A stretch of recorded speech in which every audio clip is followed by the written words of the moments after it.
नमस्कार मित्रांनो, SOC classes take मध्ये आपलं स्वागत आहे। आज आपण ट्रान्समिशन ऑफ हीट बघणार आहे आणि सर्वात महत्त्वाचं म्हणजे ही सगळी माहिती आपण मराठीमध्ये बघणार आहे। जर तुम्हाला अशी व्हिडिओ बघायची असतील तर आताच आमच्या चॅनलला सबस्क्राइब करा आणि या व्हिडिओला लाईक आणि शेअर करायला विसरू नका। चला मित्रांनो, सुरुवात करूया। ट्रान्समिशन ऑफ हीट म्हणजे काय? तर बघा मित्रांनो, आता ट्रान्समिशन काय हे आपण नंतर बघूया, पण त्या अगोदर तुम्हाला एक प्रश्न पडला असेल, तो म्हणजे हीट आणि टेम्परेचर बद्दल। तुम्हाला वाटत असेल हीट आणि टेम्परेचर या दोन्ही गोष्टी सारख्याच आहेत का? पण इथं मी तुम्हाला सांगू इच्छितो की या दोन्ही गोष्टी सारख्या नाहीत। दोन्ही गोष्टींमध्ये फार मोठा फरक आहे। आता तो फरक कोणता आहे? तर बघा मित्रांनो, जी हीट असते, बघा मित्रांनो, जी काही हीट असते ही एक प्रकारची एनर्जी असते, त्याला आपण थर्मल एनर्जी असं म्हणतो, ठीक आहे। आणि जे काही टेम्परेचर असते हे काय असते? सेन्सेशन ऑफ हॉटनेस और कोल्डनेस, म्हणजे फक्त आपल्याला गरम किंवा थंड याची जाणीव, म्हणजे त्याला आपण टेम्परेचर म्हणतो। Heat nothing but the energy. Heat म्हणजे काय आहे? एक प्रकारची थर्मल एनर्जी असते। आणि टेम्परेचर फक्त आपल्याला, टेम्परेचर म्हणजे काय? एक प्रकारची जाणीव असते थंड असण्याची किंवा गरम असण्याचं, हे फक्त एक जाणीव असते। आणि जी हीट असते ही एक प्रकारची एनर्जी असते। तुम्हाला कन्झर्वेशन ऑफ एनर्जी माहित असेल, म्हणजे आपण सांगू शकतो की जी हीट असते ही आपण काय करू शकतो, म्हणजे कुठली जी एनर्जी असते ही आपण काय करू शकतो?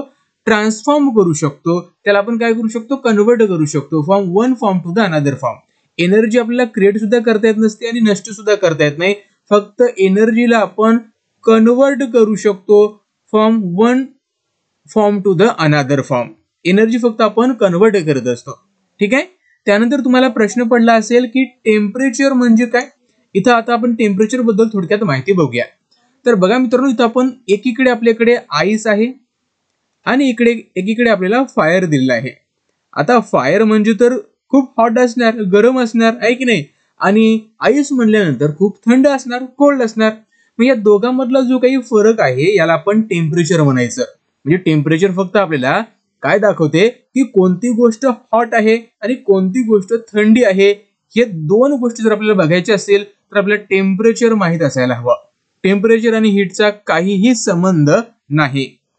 चला मित्रांनो, त्यानंतर आपण बघूया three mode of transmission of heat, म्हणजे जी हीट एनर्जी जी काही ट्रान्समिट होते त्या मागे तीन मोड आहेत। आता तीन मोड कोणकोणते आहेत? तर बघा, एक आहे कंडक्शन, कन्व्हेक्शन आणि रेडिएशन। कंडक्शन, कन्व्हेक्शन आणि रेडिएशन या तिघाबद्दल पण आपण माहिती बघणार आहे, पण त्या अगोदर आपल्याला एक स्टेटमेंट ध्यानात ठेवावी लागेल। ती कोणती बघा? Energy always flow from higher energy level to the lower energy level. म्हणजे कुठलीही एनर्जी काय करते? हायर लेवल करून लोअर लेवल कडे फ्लो होत असते। म्हणजे कुठलीही एनर्जी हायर लेवल कडून लोअर लेवल कडे फ्लो होत असते। उदाहरणार्थ वॉटरफॉल, धबधबा तुम्ही बघितला असेल, आहे की नाही? म्हणजे तो वरच्या लेवल कडनं खालच्या लेवल कडे येतो, म्हणजे higher level to the lower level. त्याच प्रकारे सुद्धा हीट फ्लो होत असते।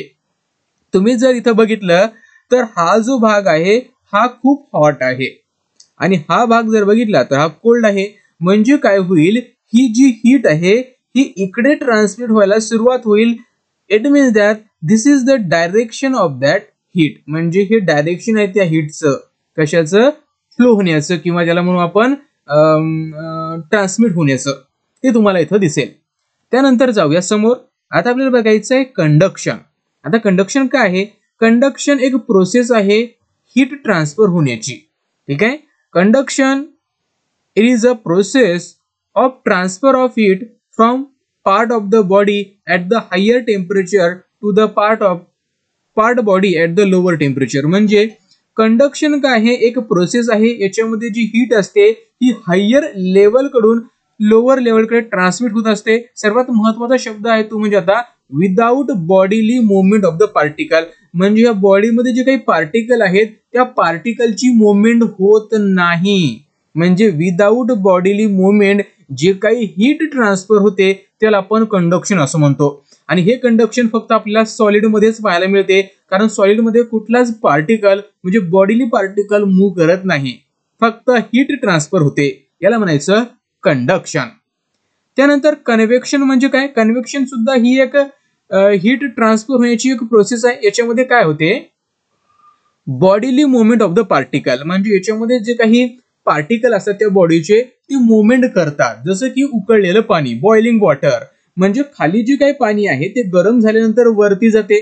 म्हणजे इथं जी काही बॉडी आहे म्हणजे पाणी, त्याचे पार्टिकल इथं काय करतात, मुवमेंट करतात. म्हणून याला आपण कन्व्हेक्शन म्हणतो. कन्व्हेक्शन मध्ये जे काही बॉडीली पार्टिकल असतात त्यांची मुवमेंट होते. ठीक आहे, म्हणून याला आपण कन्व्हेक्शन म्हणतो. आणि हे फक्त लिक्विड मध्ये आणि गॅसेस मध्ये आपल्याला पाहायला मिळते. त्याच्यानंतर लास्ट पॉइंट आहे तो म्हणजे radiation. Radiation it is the process of heat transfer in which heat is transferred from one place to the another place directly without the medium. म्हणजे रेडिएशन मध्ये कुठल्याही मीडियम शिवाय, जसे की आपण अगोदरच्या याच्या दोन याच्यामध्ये बघितलं, एका याच्यामध्ये सॉलिड होतं, दुसऱ्या याच्यामध्ये लिक्विड होतं, म्हणजे ते मीडियम होतं. पण रेडिएशन मध्ये कुठलंही मीडियम नसते. Even though heat get transfer, तरी पण हीट तिथं ट्रान्सफर होते. अशा प्रोसेसला आपण रेडिएशन असं म्हणतो. याचं एक्झाम्पल जर बघायचं झालं तर heat is radiated from the sun, म्हणजे सूर्यापासून जे काही आपल्याला हीट मिळते ती कोणत्या फॉर्म मध्ये असते किंवा ती कशा प्रकारे आपल्याला मिळते, ती रेडिएशन फॉर्म मध्ये आपल्याला मिळते. कारण जर आपण बघितलं सन आणि अर्थ याच्यामध्ये व्हॅक्यूम आहे, कुठल्याही प्रकारचं मीडियम नाही, म्हणजे हे झालं रेडिएशन. हे काय झालं, रेडिएशन. आणि सर्वात फास्टेस्ट मेथड आहे ऑफ हीट ट्रान्सफरची, ती म्हणजे रेडिएशन. तर बघा मित्रांनो, महत्वाचे IMP जे पॉइंट आहेत ते आपण इथं कव्हर केलेले आहेत. तुम्हाला जर हा व्हिडिओ आवडला असेल तर सर्वात अगोदर आमच्या चॅनलला सबस्क्राईब करा आणि या व्हिडिओला लाईक आणि शेअर करा. आणि तुमच्या सर्व मित्रांपर्यंत हा व्हिडिओ आत्ताच शेअर करा आणि तुमच्या मित्रांना प्रश्न विचारा. कन्व्हेक्शन म्हणजे काय, रेडिएशन म्हणजे काय, कशामध्ये माध्यमांची गरज असते, कशामध्ये नाही, आणि एकमेकाची टेस्ट घ्या. हा व्हिडिओ बघितल्याबद्दल तुमच्या सगळ्यांचे धन्यवाद. God bless you. God bless you.